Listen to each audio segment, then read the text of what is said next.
1.01. I also want to inform the public that if they would like to see the documents, materials for this meeting, the best way to do that is to go to the website, go to Minnesota House of Representatives, go to committees, and then go to taxes. And that will, if you look to the right, it will give you all the materials that you do need. So with that, Ms. Griska, if you would please call the roll. Marquardt. Present. Marquardt present. Lislegard. Present. Lislegard present. Davids. David's present. Davids present. Abaje. Present. Abaje present. Carlson. Carlson present. Carlson present. Detmer. Detmer present. Detmer present. Garofalo. Garofalo present. Garofalo present. Gomez.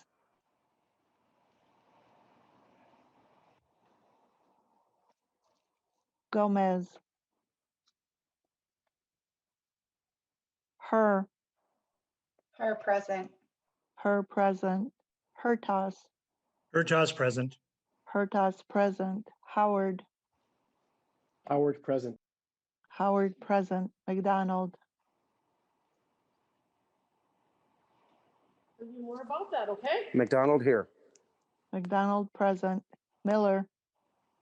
Miller present. Miller present. Moran.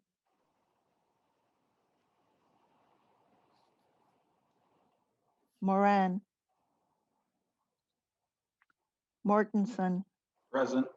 Mortensen present. Robbins.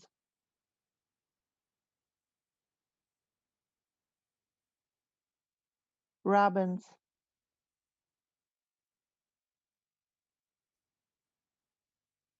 Sindel. Present.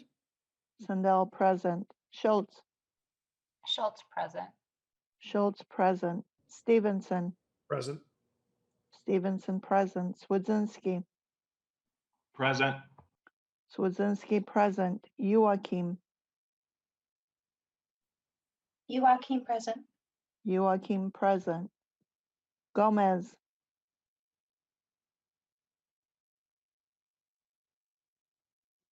Moran.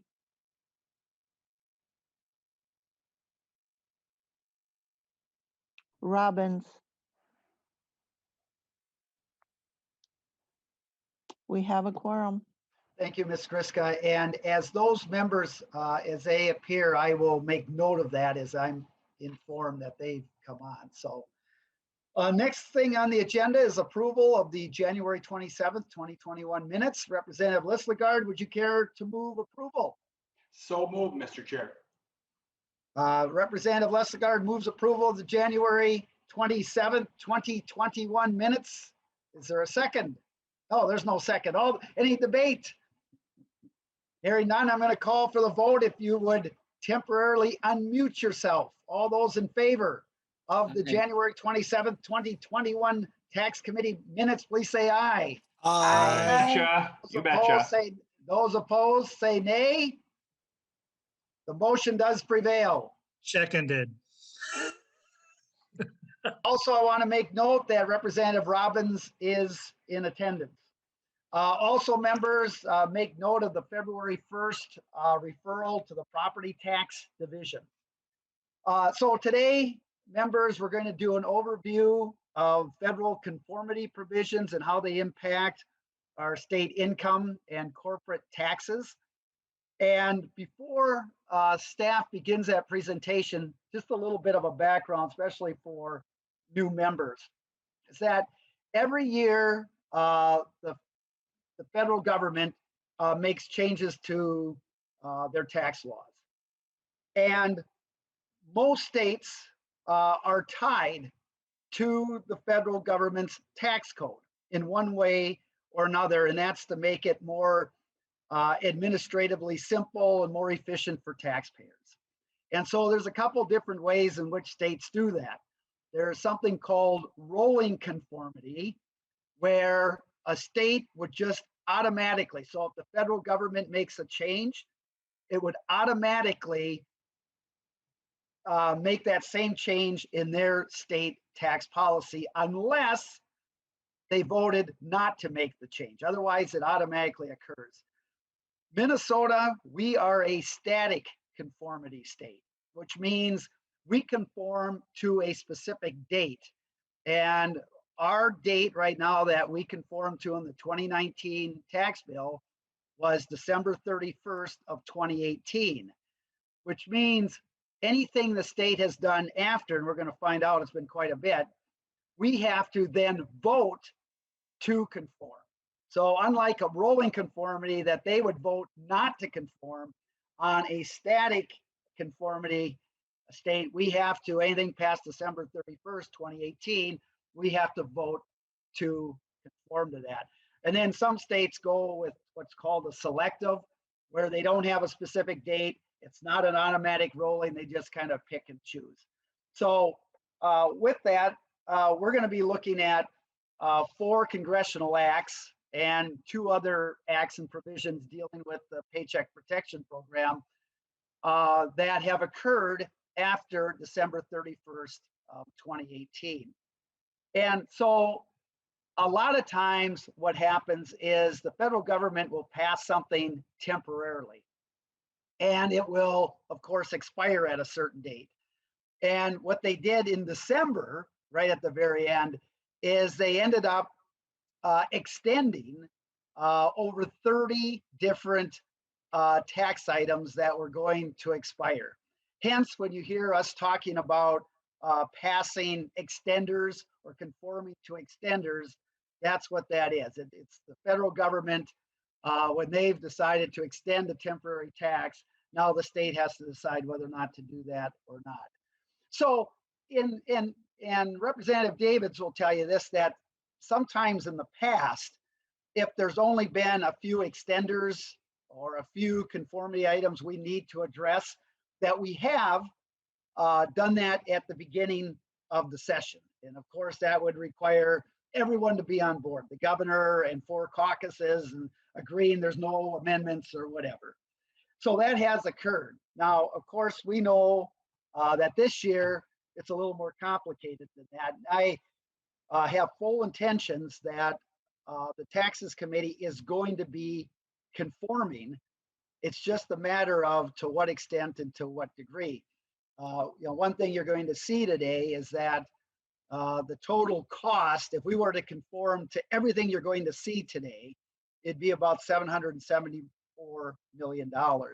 And so what I would ask members to do, because it's going to be this taxes committee that's going to have to decide on this, is that as staff is making the presentation today, think about what would you consider as priorities that we should conform to, and then kind of what we can afford. And so, at $774 million, we're probably not going to be able to do every one, and we're certainly going to have to prioritize. So that's what I would ask as we kind of go through this, to look at kind of the ones you think we should be really looking at and the cost and so forth. So what I'm going to ask, we'll start out with Mr. Clayman, Mr. Williams, have some slides to present. We will take questions at the very end of that. And then Ms. Schill will go into the fiscal revenue estimate part of that. So with that, and Ms. Templin will be doing that, not Ms. Schill. So with that, Mr. Williams, would you care to begin?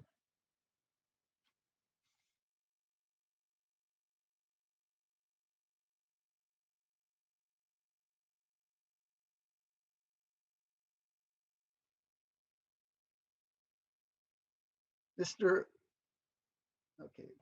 There Mr. Chair, members, can you hear me? we can. Very good. Mr. Chair, I'm having some difficulty hearing. Okay, can you hear me now?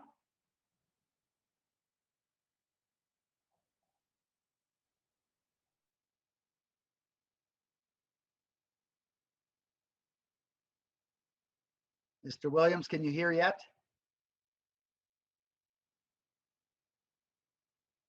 Or we could start with Mr. Clayman and then go back to Mr. Chair, do you want to try one last time? Can you hear me now? I can hear you now, Mr. Williams. Very good. Okay. My apologies. Very good. Please So I'm going proceed. to try and share my screen here. Can everyone see that? Yes, so for I can see. Mr. Chair, for the record, my name is Sean Williams from the House Research Department. I'm going to be talking with my colleague, Mr. Clayman, about income tax conformity items for the upcoming session. So as you indicated, there are several federal acts that have been enacted since the state last updated its dates. So we're currently conformed, as you mentioned, through December 31st, 2018. That was a conformity decision we made in the 2019 omnibus tax bill. Since then, Congress has passed 4 significant federal tax acts. The 4 listed are the Further Consolidated Appropriations Act, the Family's First Coronavirus Response Act, the CARES Act, and the Consolidated Appropriations Act 2021. There's also 2 smaller acts that affected the Paycheck Protection Program. We're not going to be talking sort of organizing the presentation based on these acts because there's certain provisions that were repeated in multiple of these and were extended a couple of times in these different acts. So we're going to be focusing more on kind of the different thematic groupings of these the components of federal law. So I'll be discussing income tax extenders for individuals, provisions affecting charitable contributions, miscellaneous other individual provisions, disaster relief provisions, certain credits for employers related to COVID, the Paycheck Protection Program, and then my colleague, Mr. Clayman, will discuss loss rules, business income tax extenders, and some other miscellaneous business provisions. So as Chair Marquardt mentioned, these tax extenders are a matter that are kind of created in federal law. They're provisions that are often extended 1, 2, 3, 4 years at a time, rather than being made permanent parts of the federal tax code. So when the federal government extends them, Minnesota has to take action to conform to those changes for them to be incorporated for state purposes. The 4 provisions I'm talking about here, one of them is for volunteer firefighter benefits. So that's an exclusion from gross income for benefits paid to volunteer firefighters and EMTs. The slide has one minor mistake. The exclusion is for $50 per month in benefits paid. And so that was initially enacted in, it expired in tax year 2011 previously. In 2019, the Further Consolidated Appropriations Act extended it for 1 year. And then in December of last year, the Consolidated Appropriations Act extended it 1 more year, or actually made it permanent. So that's now a permanent part of federal law that we'd have to adopt. The next issue is the tuition deduction. The Further Consolidated Appropriations Act extended this above the line deduction that reduces adjusted gross income for tax years 18, 19, and 20. One potential good piece of good news from the perspective of conformity is that this provision was actually eliminated under for tax year 21 and later under the Consolidated Appropriations Act 2021. And these higher education benefits were rolled into some of the federal credits. And because federal credits don't affect state liability, it's not going to be an issue of conformity going forward unless Congress revives it. There's also an exclusion for employer payments of student loans. You can see there it's up to $5,250 per individuals. So if an employer makes a payment on one of their employees' student loans, that can be tax exempt up to $5,250. That provision was enacted in CARES for 1 year only, and then it's actually extended in the Consolidated Appropriations Act 2021 for 5 more years until tax year 25. Lastly, there's an exclusion from gross income for discharges of mortgages on a principal residence. This often happens when there's a short sale or a modification of a loan. So if the loan is sold for a price that is, or if the mortgage is underwater, if there's a foreclosure perhaps, oftentimes when that is processed, the amount of debt, a certain amount of debt will be forgiven for the individual. The general federal rules are that loan forgiveness is counted as income unless there's a specific exemption provided. I believe this was first enacted sort of during the Great Recession, and it's been extended on a year-to-year basis since then. So the 2 federal acts from the past 2 Decembers extended that from tax year 18 all the way through tax year 25. There's also a number of changes affecting charitable contributions. The first is the charitable contributions of non-itemizers. So Minnesota has its own itemized deduction for charitable contributions, but the federal government under CARES enacted a above the line deduction, reducing adjusted gross income for non-itemizers only. It's limited to cash contributions. For married taxpayers that file joint returns, the deduction is $300 in tax year 20. And the act in December also provided an additional $600 for married taxpayers filing jointly in tax year 21. And that's only for individuals that don't itemize their deductions federally. Additionally, there's increases in the limitation on charitable contributions. The TCJA put that limitation at 60% of what's called the charitable contribution base in federal law. And for most taxpayers, that's just adjusted gross income. So CARES temporarily increased that limitation to 100% of adjusted gross income or 100% of the contribution base for cash contributions only. And and that was extended in the Consolidated Appropriations Act in December. So that's for tax years 20 and 21. They also increased the limitation for corporations. So the limitation is under usual law is 10% of taxable income, and it was increased to 25% under CARES. And then there's also an increase in the food inventory donation limit, and that's increased from 15% to 25% of either a taxpayer's aggregate net income from all trades and businesses if you're an individual, or taxable income if you're a corporation. There's other what I'm calling miscellaneous provisions here. These aren't exactly extenders, but there are other changes that affect Minnesota liability. The further Consolidated Appropriations Act expanded the allowable uses for Section 529 college savings plans. And so those can now, distributions from those savings plans can be used for student loan payments of the beneficiary of the account or their sibling, or for certain apprenticeship expenses. I put on here this employer student loan payments because it was first enacted in CARES. It was also discussed earlier on the extender slide because it was then extended again in CAA. There's also an exclusion from gross income for certain emergency financial aid grants that were provided to students under the CARES Act. There's special rules that were established for what the law calls coronavirus-related distributions from retirement accounts. And so individuals in certain circumstances that were affected by the pandemic could take a distribution from a retirement account of up to $100,000. The reason this affects sort of Minnesota liability is if those individuals took those distributions, they would then be the income would be added to their taxable income over a 3-year period. So it kind of shifts income between tax years for Minnesota purposes. Another sort of feature of recent federal tax laws are these disaster relief provisions. So there's these have been extended periodically. We conformed to one of the federal disaster relief acts when we did conformity in 2019. One provision of them is that there's for people who are in disaster areas, they can also take special distributions from their retirement accounts of up to $100,000, and it's the same rules where the income gets included over 3 years. There's also an increase in the limitation for charitable contributions for disaster relief efforts. It goes up to 100% of AGI for cash contributions. This is similar to the provision that was in CARES for individuals that aren't in disaster areas. And then there's also rules for disaster-related casualty losses. And essentially, these are individuals who have property damage or other losses caused by the disaster. And they can claim an itemized deduction for the amounts of that. They can actually claim the standard deduction federally for their disaster losses. And that was an itemized deduction that was allowed federally before TCJA, but was repealed. So for individuals that experience losses, their losses are not covered by insurance. They can claim this itemized deduction if they're in a disaster area.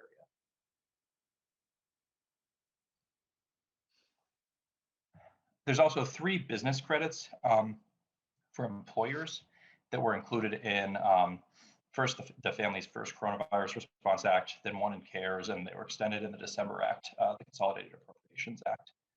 The first 2 kind of go together. They're credits for paid family leave and paid sick leave. So under the Families First Act, employers were required to provide certain employers were required to provide paid sick leave or paid family leave, and for employers that provided that, they're eligible for this tax credit. It's a refundable 100% credit. So for the amount of compensation they provided, it's mostly for wages, but there's certain other compensation that qualifies for the credit. And then the federal government would give them a 100% refundable credit for doing that. And similarly, CARES established this employee retention credit which gave you a 50% tax credit for wages paid to employees if you were experiencing a hardship due to the pandemic. I mentioned earlier that tax credits typically don't affect Minnesota tax liability, but because the federal government was giving such generous credits in these instances to employers for wages they paid out, there's rules that say you can't deduct the wages as a business expense that you use to claim these credits. So these affect Minnesota liability because conforming to them would be conforming to the disallowance of the deductibility of related wages and other compensation. This is one of the few provisions because by conforming to it, we'd be denying a deduction to businesses. You actually raise revenue by conforming to these provisions. The last section I'm going to talk about is the Paycheck Protection Program. So this is, most people are familiar sort of with what this program does, but it was sort of a business lending program through the Small Business Administration. If employers participated in it and they spent the amount lent to them on certain expenses, wages, rent, utilities, and mortgages, then they could get the loans forgiven. So there's essentially two main provisions related to PPP that are matters of conformity. The CARES Act included an exclusion from gross income for loans forgiven through this program. So I mentioned earlier that loan forgiveness is typically taxable, but there's a specific rule for the PPP program excluding loans forgiven through PPP from gross income. And then there's a second provision under the Consolidated Appropriations Act 2021 that says you can deduct expenses associated with the PPP program, even though the income was not taxable. And I think that it's helpful to maybe talk about what the usual rules for how this kind of income is treated federally and for state purposes. So I mentioned that loan forgiveness is usually taxable, but similarly, businesses usually cannot deduct expenses that are allocable to income that is wholly exempt from tax. So Minnesota has not conformed to the federal changes, so we're still operating under those usual rules. So that means for Minnesota purposes, loan forgiveness through PPP is included in gross income. It's potentially subject to tax, but businesses may, because that income is subject to tax, businesses may use associated expenses from PPP to, as a deduction to offset that income. The new federal rules would say that loan forgiveness is not included in taxable income, and businesses can deduct associated expenses. So that section of the Internal Revenue Code, section 265, does not apply, meaning businesses can take a deduction that is allowed for expenses that are allocable from non-taxable income. That means that businesses that had PPP income, maybe a certain amount of PPP income, could take a deduction for expenses they used to qualify for PPP, even though the PPP income itself was not taxable. Businesses also could potentially generate a loss from that deduction.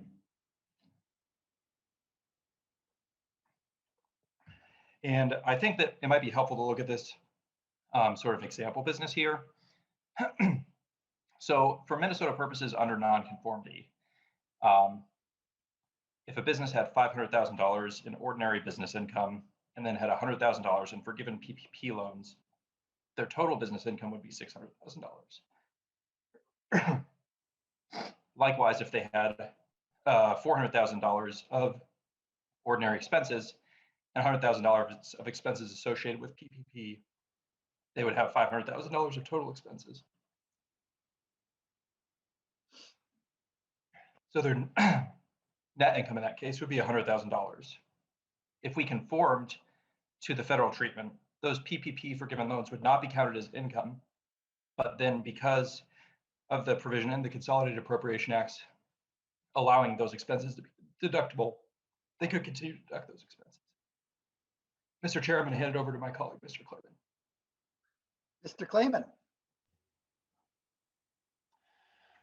Mr. Chair, I'm going to start with the business provisions here relating to the four acts that Mr. Williams described that raise or that impact conformity in the state. And I think to begin with here on describing the losses, I think it's maybe worth just briefly describing what happened in the Tax Cut and Jobs Act back in 2017.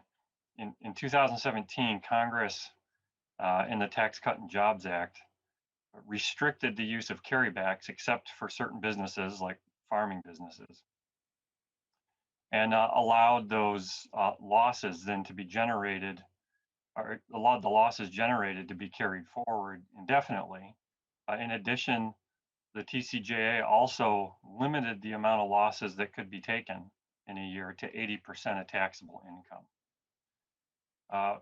So what happened then in the CARES Act is that as part of the relief package for businesses that Congress wanted to provide, they suspended a number of the loss rules from the TCJA. I guess one of the other ones that I should mention is the excess business loss limits, and that limited the amount of non-business income that could be offset by net operating losses that were related to a business. And so the CARES Act suspended those provisions for losses, and they also allowed carrybacks for 5 years for tax years 2019, 2020, 2018, 2019, and 2020, and suspended the 80% limit, and then also suspended the excess business loss limit. So that was the CARES Act. In the CAA, that's the first row, the CAA also had to clarify how those CARES Act provisions related to farming losses, because the farming losses were still allowed to have a carryback.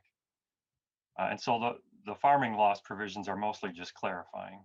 In addition, the TCJA also limited the amount of interest that could be deducted by a business to 30% of taxable income. And the CARES Act also increased that 30% limit under the TCJA to 50% for tax years 2019 and 2020. And the effect of that is that there's a bigger business interest deduction that these businesses can take in 2019 and 2020, and that will also interact with the carryback provisions for the net operating losses, and will increase the amount of those carrybacks for many businesses. And then next slide. So those were the losses. We'll move into the business extenders. These are similar to the individual extenders that Mr. Williams talked about, but these are more related to the extenders for businesses. The first one is an exemption or an exception from what are called the UNICAP rules under federal laws that require interest to be allocated to the aging period for certain types of alcoholic beverages. And the effect of this exception is that there's an interest deduction that's allowed for that interest. It doesn't have to be capitalized into the inventory of the products. And just to provide a little more context on that, the UNICAP rules require that a number of costs are capitalized to inventory, and then those costs would be deductible through the cost of goods sold deduction, or the COGS deduction. And that was made permanent. That's been an extender the last few years. In addition, both the FCAA and the CAA continued or extended the Section 181 accelerated depreciation provision for certain film and live theatrical productions. And this allows those businesses to expense those production costs in the year that they're incurred. Otherwise, if those expenses were deducted under bonus depreciation, they'd have to wait until the property was placed in service, which for a film, for instance, usually means its release date. So that allows that deduction to be taken in an accelerated manner. There are a couple other business extenders that are probably going to be familiar to a number of members who've been on the committee for a while. The first is the motorsports complex recovery period. This is a depreciation related extender. It just extends a 7-year recovery period for motorsports complexes. And I believe there's a typo on that too. It should say extended, that's extended through 2025, tax years in 2025. Also, just a technical note on the first column, you can see where we've listed which federal acts these were extended in. So the first time in 2019 and then later. There's the recovery period for racehorses. Again, this is something that Congress does from time to time, and that just reduces the recovery period for racehorses from 7 years to 3 years. And then lastly, on this particular page of extenders is the slightly accelerated depreciation schedules for business property on Indian reservations. And that was done for tax years in 18 through 2021. Then there's the biofuel plant deduction under federal law. This just extends that deduction that can be taken for property placed in service through 2021. This applies to second generation biofuels. Next is the energy efficient commercial buildings deduction. And that allows a deduction for certain energy efficiency improvements that are made. One of the features of the CAA is that this was made permanent, and there was an inflator that was put on the maximum amount. And then there's this, there's a special rule for the sale of certain electric transmission property by electric utilities. And essentially this allows a certain portion of the gain on electric transmission property, including the sale of an ownership interest in a utility, to be recognized over the period of 8 years. And this I believe is related to certain restructuring plans that are required by FERC or state electric utility regulators. Finally, there are a few miscellaneous business provisions similar to the individual provisions. These are not necessarily extenders. These are just other miscellaneous provisions that affect businesses or people in a trade or business. So the first one is the educator expense deduction. Actually, that slide should say educator instead of education. But that just and this is a deduction that applies for classroom materials that are purchased by K-12 teachers and for professional development. And what the CAA did is it clarified that certain COVID-related supplies are going to be allowed to qualify for that deduction. There's also in the CAA a depreciation for certain rental property that's owned by a real property business. This again goes back to some changes in the TCJA. So there's this pattern in the last couple of federal acts of going back to the TCJA and amending some of the provisions there. This essentially reduces the recovery period for certain real property that's held by these real property businesses. There's some more detail on that if anybody's interested, but that's, I think, the best way to sum it up. There's also in the CAA that passed last December, there's an exception from the limit on food and beverage deductions for business meals. And this exempts food and beverages provided by a restaurant from the 50% limit. So that means 100% of those food and beverage purchases are deductible if they're a business meal. And there's again, there's more to that one too. If members are interested, there are certain tests that the Treasury Department has come out with to determine whether that's going to be applicable. And then lastly, the CARES Act in 2020 fixed another TCJA related provision. This was a technical error. It was called the retail glitch. the intent was to allow certain interior improvements to real property to qualify for bonus depreciation, but to do that, they had to amend the definition of qualified improvement property to 15-year property so that it would qualify, and they didn't do that. So it didn't qualify for bonus depreciation. So the CARES Act fixed that issue. And that's all for the business provisions, conformity provisions. And so with that, Mr. Chair, our presentation is concluded. So, well, thank you so much, Mr. Clayman and Mr. Williams, for that presentation. I really appreciate you grouping it in the items rather than going by each act. So that was very helpful. I appreciate that. So this will be the time for questions before we go to the fiscal note. And I know, one of these that really a lot of folks are talking about, very important, is the Paycheck Protection Program. And, my strong intent is that this tax committee will conform to that.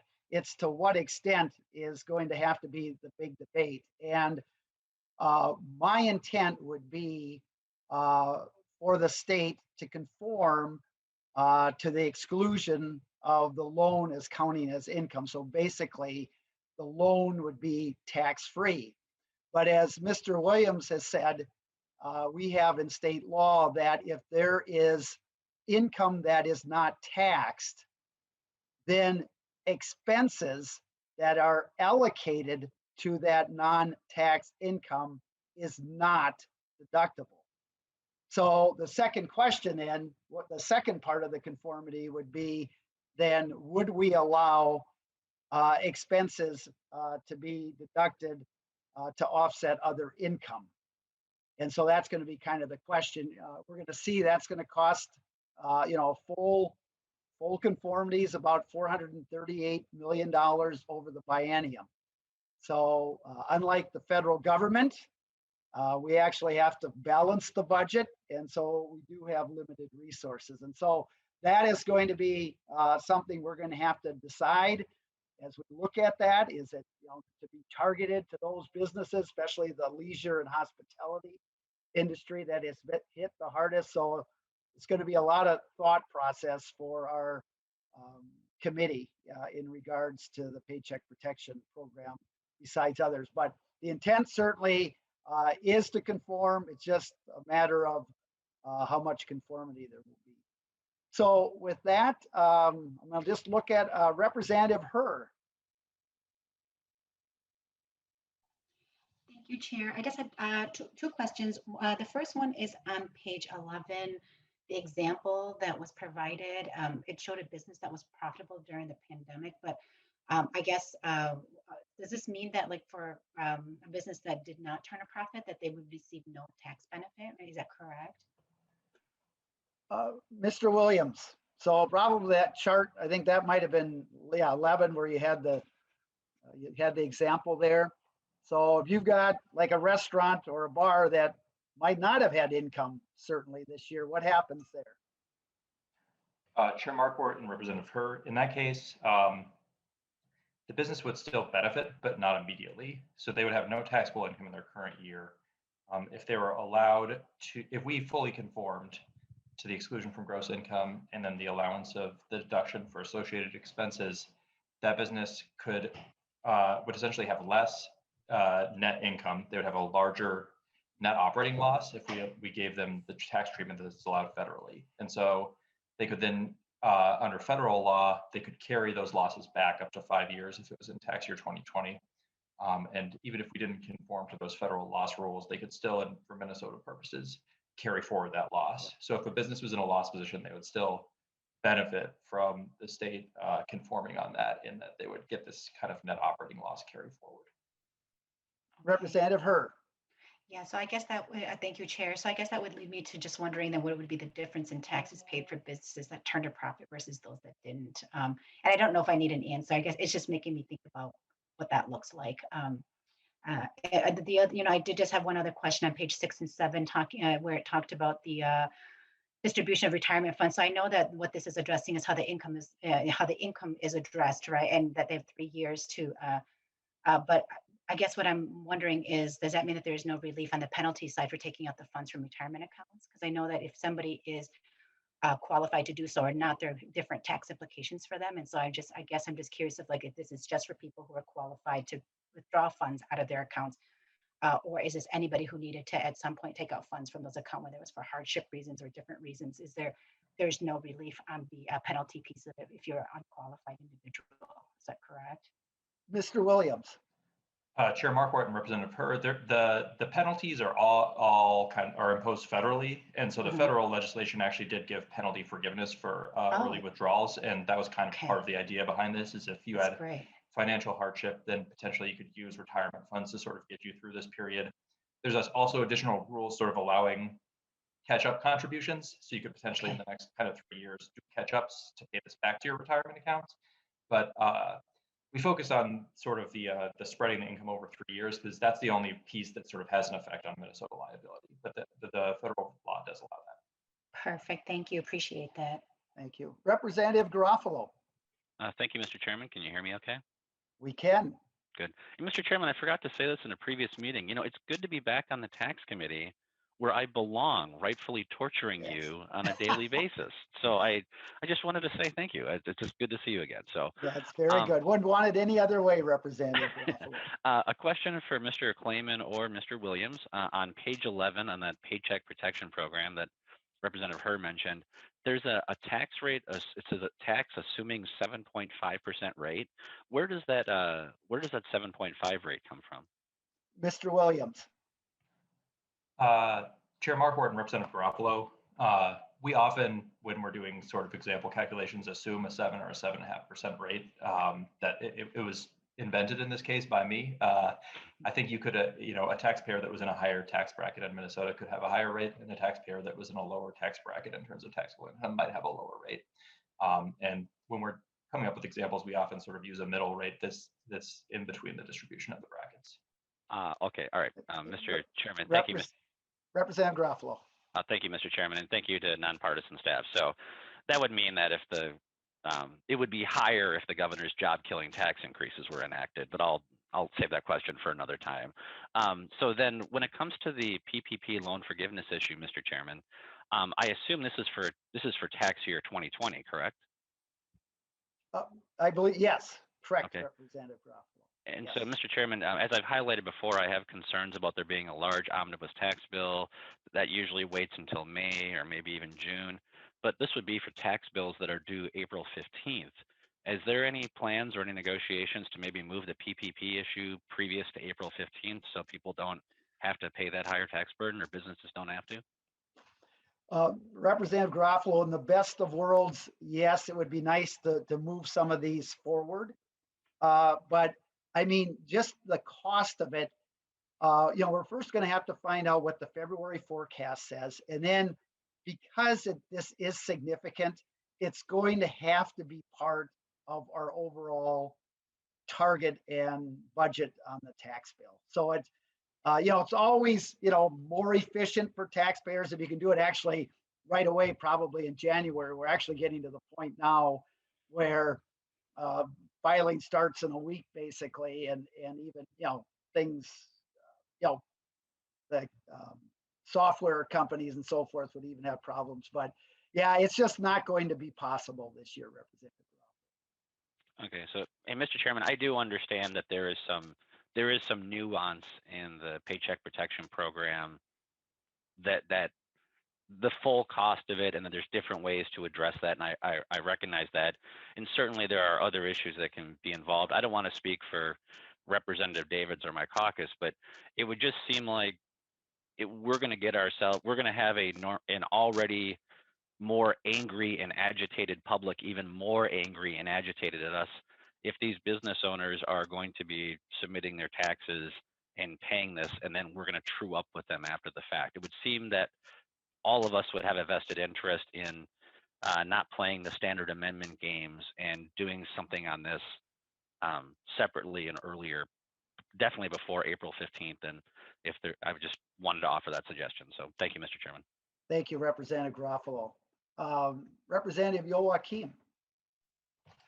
Thank you, Mr. Chair, and thank you for bringing this forward and having this overview. I'm anxious to hear the fiscal note as well. I think it's hard for the public to understand sometimes that conformity actually can cost money. It's more complicated and doesn't fit into a snappy headline or tweet or a bumper sticker. So I had a quick question on slide 6, just trying to understand it. On the coronavirus related distributions from the entire retirement account, that's up to $100,000. Just curious to what qualifies as a coronavirus related distribution. Mr. Williams. Chair Markwart and Representative Joachim, I don't have the exact rules in front of me. I can provide that to you via email, but I think it's a lot of it has to, I think it's the general concept is that there has to be some sort of economic hardship or health related hardship due to the coronavirus. But I'd have to get back to you with the details. Representative Joachim. Thank you, Mr. Williams. And thank you, Mr. Chair. That would be helpful. I'm assuming it's something like if you couldn't pay your rent and you had to pull from your retirement account, etc. But another quick question, or maybe just a comment on the education expense deduction. That is a wonderful deduction that teachers use all the time, and there's never enough deducted for what they actually spend in the classroom because teachers spend a lot of money out of their pocket. And I wasn't sure, was it's great to extend it to coronavirus related expenses, but just want to point out that teachers should not have to buy their own PPE or hand sanitizer or bleach. This shouldn't be something we're having to expect them to do that we then have to give them a small deduction on their taxes. Just wanted to throw that out there. Thank you. Representative Howard. Thank you, Mr. Chair. And I also have a question about PPP. I'm trying to understand the impacts for a PPP loan recipient under our current law. If we did not conform, would that result in an additional tax burden on that filer, or would it be neutral? Mr. Williams. Chair Markwart and Representative Howard, I think it kind of depends on what baseline you're measuring against. So relative to conformity, there would be a higher tax liability. So that example I provided shows a higher tax liability in that instance. If the taxpayer has, in the example I gave is a $100,000 PPP loan, then they use associated wages and expenses to fully offset that $100,000 loan, then there's no change in their liability. Sort of the other kind of baseline question is, to what extent would the wages and other expenses used to offset that loan have been paid out had they not received the loan? And that's sort of, I think, you sort of have to know that to sort of know what their kind of situation would be in the absence of PPP. So it's really hard to answer that question. It kind of depends on what baseline you're measuring against. Representative Howard. Thanks, Mr. Chair, and thanks, Mr. Williams. I don't see any more hands up at this time, but I don't want to move forward if I'm missing someone. Okay, I think we will move on. And again, Mr. Williams, Mr. Clayman, thank you. Like I said, I really like it that it's put into categories. And so now let's look at the fiscal side of things. Ms. Templin.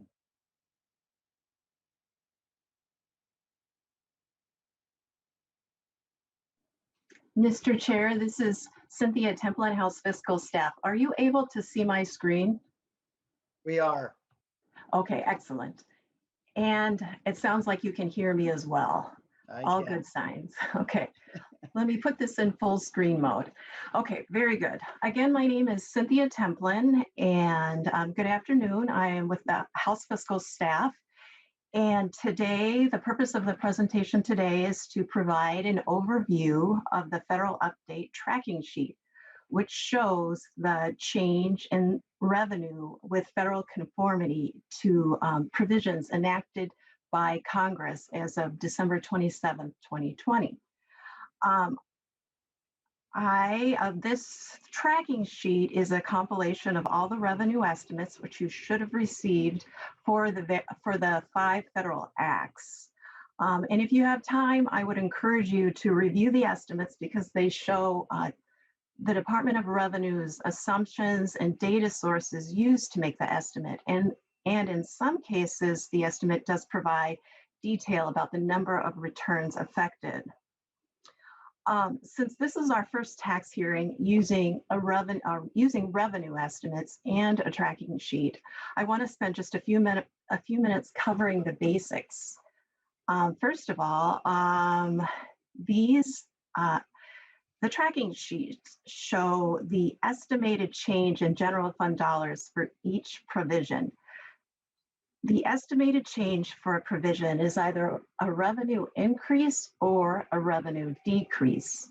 A revenue increase shows as a positive number, and a revenue reduction shows as a negative number. Also, all dollars are in thousands in the tracking sheets and in the revenue estimates. So something that shows negative 6,700 in fiscal 22 is really a revenue reduction of 6.7 million in the revenue estimate and in the tracking sheet. So, Ms. Templin, should we be seeing a sheet that has numbers on it yet, or is it just? Mr. Chair, yes, this is just my preface to the Okay. spreadsheet. Right. That will come next.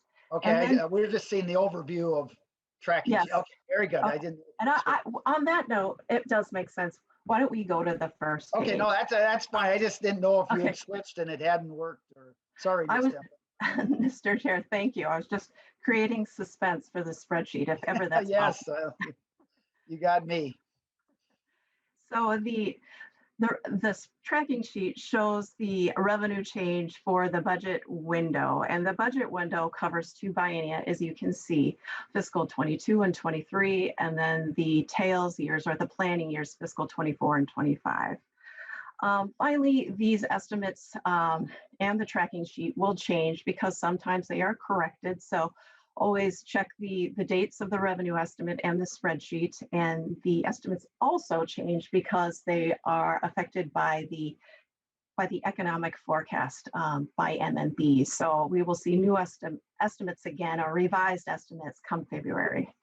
So on that, let's get started looking at the spreadsheet. Mr. Clayman and Mr. Williams just summarized provisions related to extenders, charitable contributions, and so on. This tracking sheet is organized by federal act. It's organized that way because it's consistent with a revenue estimates presentation. And the tracking sheet is a good budget tool. And when we go through this tracking sheet, there are several ways. There's decisions need to be made during session and conference committee time on how to conform.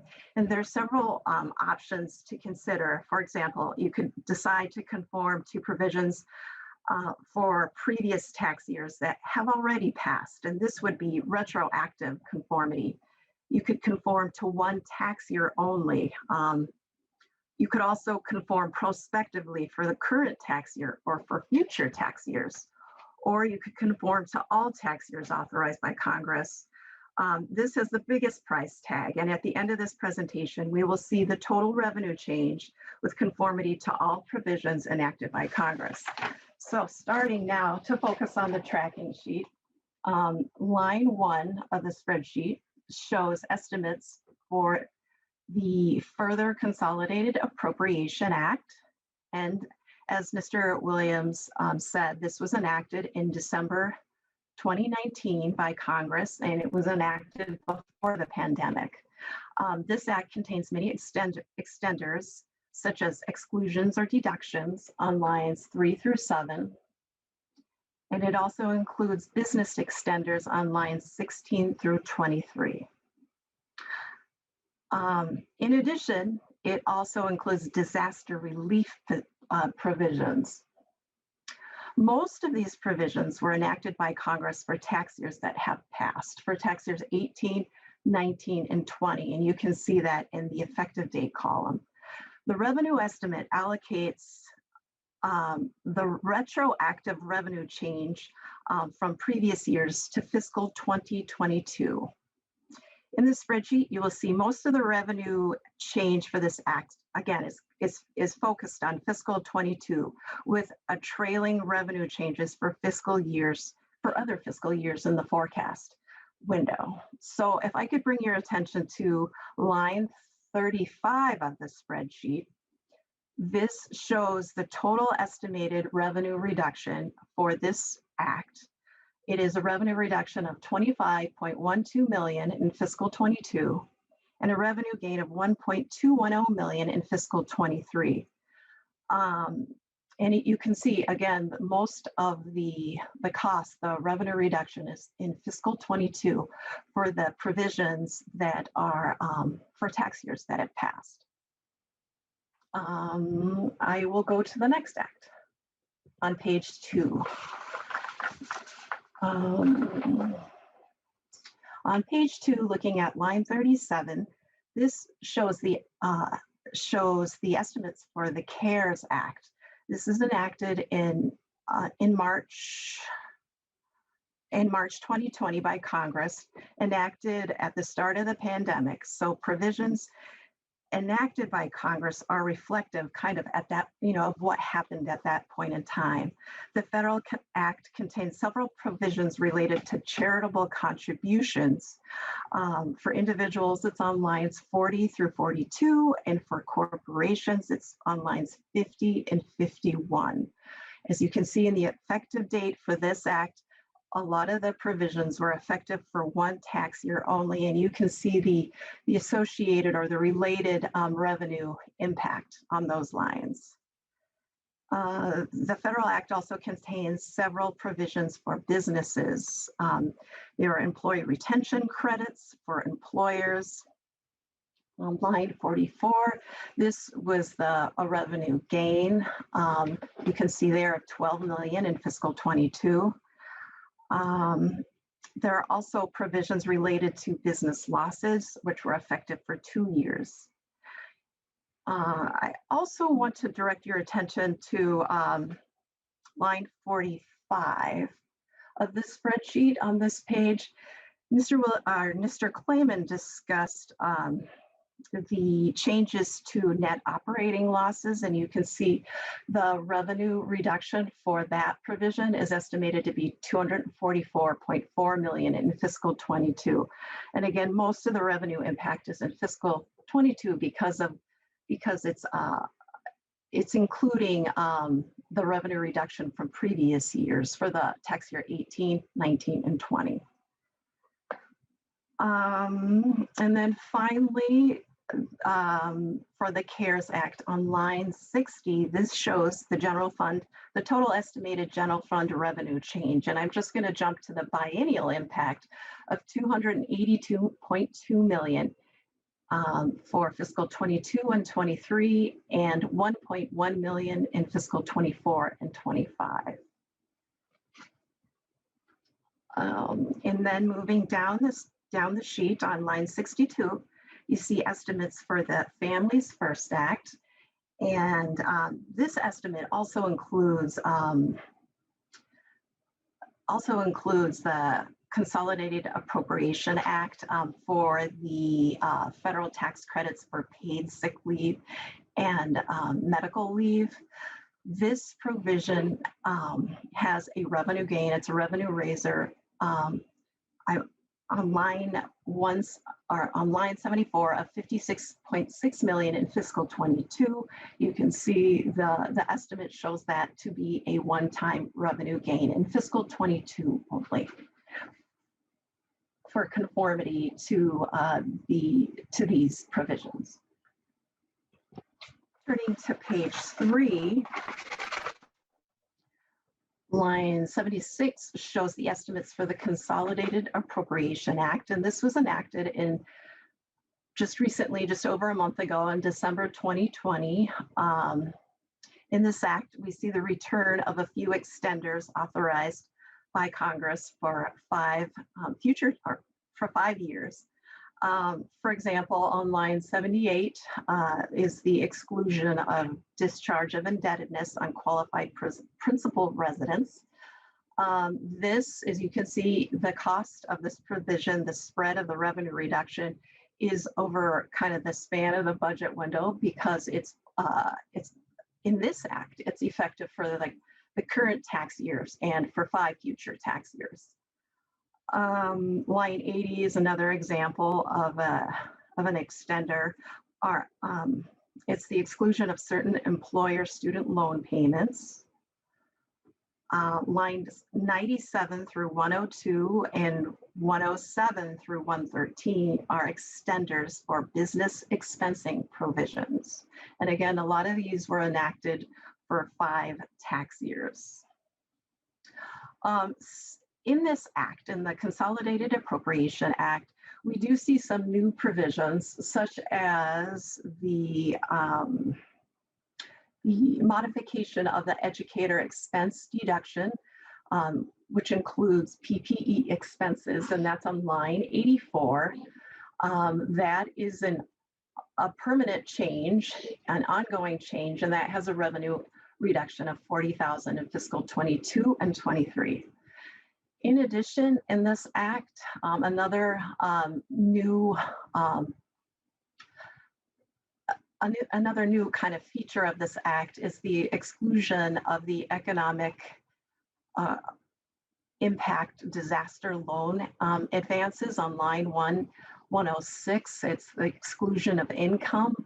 This has a revenue reduction of $3.7 million in the fiscal 22 and 23 biennium.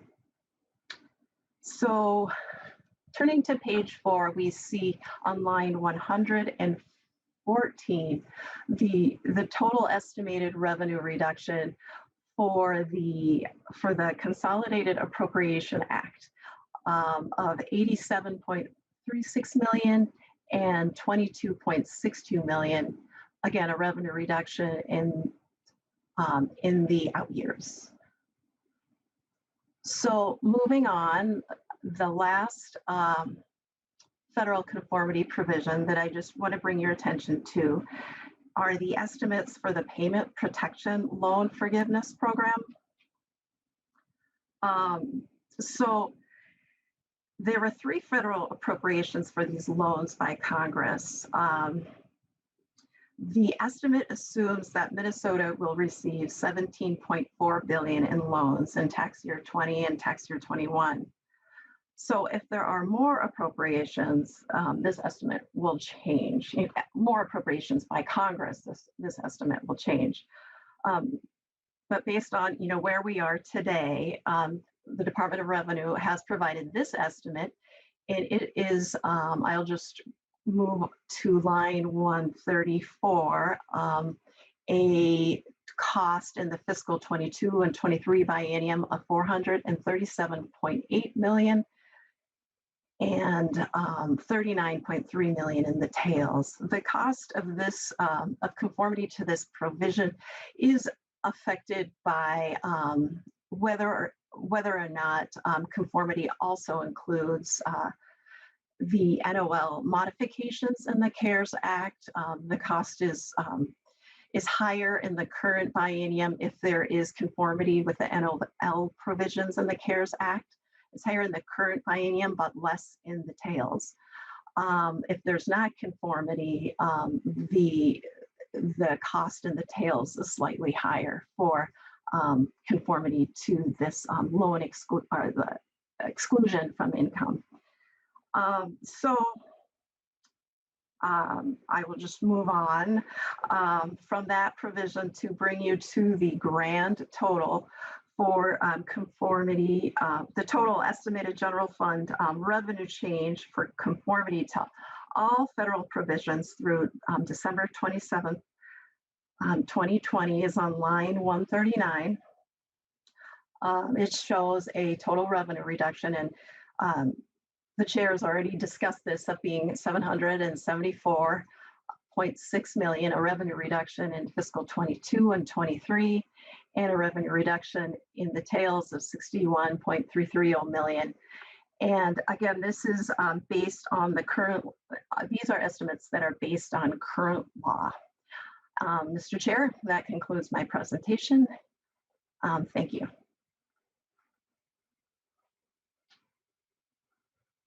Oh, you're on mute. Ms. Templin, thank you so much for that. Are there any questions for Ms. Templin on fiscal numbers and so forth?